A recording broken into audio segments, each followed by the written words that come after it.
ఎరికో చూడడానికి ఎంతో అందమైన నగరం. కానీ ఆ అందం వెనుక ఒక తీరని వేదన ఉండేది. అక్కడి నీరు విషతుల్యం. ఆ నీటిని తాగిన వారు ప్రాణాలు కోల్పోయేవారు. పొలాలు పండక ఆ ప్రాంతమంతా కరువుతో అలమటించేది. పచ్చని నగరం కాస్త మృత్యువుకు నిలయంగా మారింది. అప్పుడు ఎలీషా ఒక క్రొత్త పాత్రలో ఉప్పు తీసుకురమ్మని కోరారు. ఆయన ఆ నీటి ఊట దగ్గరకు వెళ్ళి ఆ ఉప్పును అందులో వేస్తూ ఇలా ప్రకటించారు: యెహోవా సెలవిచ్చినదేమనగా, నేను ఈ నీటిని బాగు చేసి ఉన్నాను.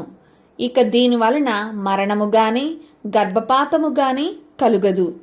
క్షణాల్లో ఆ చేదు నీరు తీయని ఊటగా మారిపోయింది.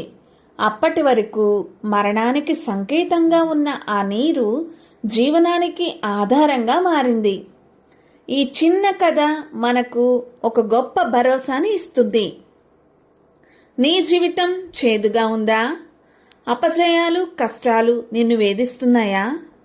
ఎరుకో నీటిని మార్చిన దేవుడు నీ జీవితంలోని చేదు అనుభవాలను కూడా మధురంగా మార్చగలడు. నమ్మితే ఆమెనని కామెంట్ చేయండి.